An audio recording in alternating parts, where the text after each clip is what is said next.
Hey y'all, I'm AJ, your mentor and elder sister on YouTube, and today we are gonna talk about IELTS. In my first attempt of IELTS, I scored 7.5 with just 2 months of practice and preparing for a test just like anybody else. We'll ignore my fake bands. And during that, I realized that there's so much scope and so much you can improve if I had somebody who would tell me from the experiences that I had. Number one was that you do not need to sign up for any fancy course. It's literally language. It's free. You can literally talk to people. And to that, I thought that here's the fastest way to improve your English. Talk to international students. Right now, I have seen so many international students coming to different universities and also online who want to connect with Indian students where they're studying, they make content as well. So you can easily connect to them, and just by having friendship with them, you can talk to them, and that will improve your English. Not just your spoken English, but overall your vocab. Number two, create content in English. Just like me, I've been creating content since COVID. And over the time, I had to overcome my stage fear of speaking up in front of people because it was something which came gradually. It helped me normalize it. Start small, even with an Instagram story or a reel on a concept that you want to talk about which you find interesting. In your college, you can apply for semester exchange. Most of the time, they do not require an English qualification. That's the best part because you can go abroad without any qualifications, but you get exposure and you are forced to talk to people because how else are you going to survive?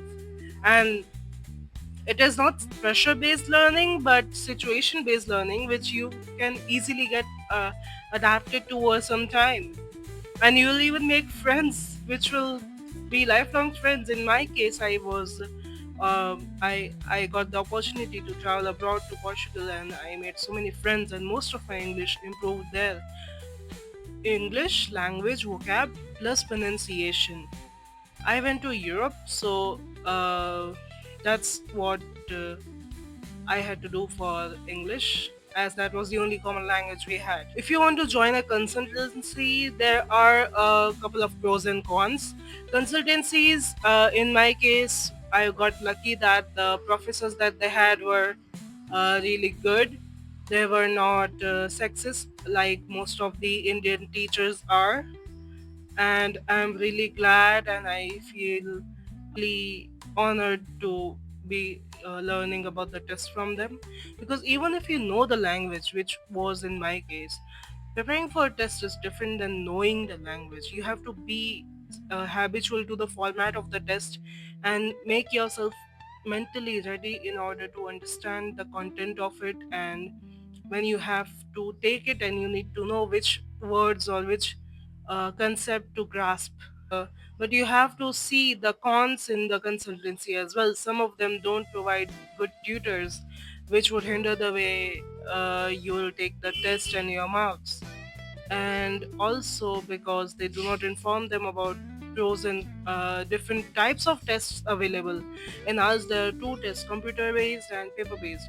You have to see which one suits the best to you, not which one is the easiest, because the easiest one would be the one where you which will suit you the best. But most of the consultancies, they sometimes fail to tell the students and they just register them in the normal test.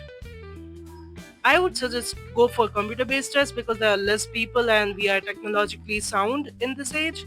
And if you have less marks in one component, then you can pay minimal fee to specifically give that component again, rather than giving the whole paper again, which happens in the paper based test. Watch English language YouTube channels, like anything. You can watch a podcast, you can watch a discussion, you can watch any YouTube songs or discussions on a topic, elocutions, topic competitions. This will be really helpful. And If you are in school and you want to prepare for IELTS, then you can always take part in like competitions, which is like elocution. In university, those are not more likely, but in school, they happen a lot. And you can also always go on applications, which are these. You see these here? You can always go there and talk to people. These are specific applications made for people to communicate with people of different nationalities and improve their language. Although you need to be careful because these are sometimes risky. So you need to know your boundaries and not put out any of your legitimate information there. Apart from that, I would say you need to be confident. Having confidence is something you cannot learn anywhere.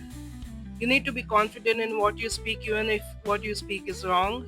Your confidence matters even while giving the exam, and it sometimes also helps you improve your marks. So, I guess that's all I have for you now. Comment down below if you want to know about more other exams. I'm learning German right now as well.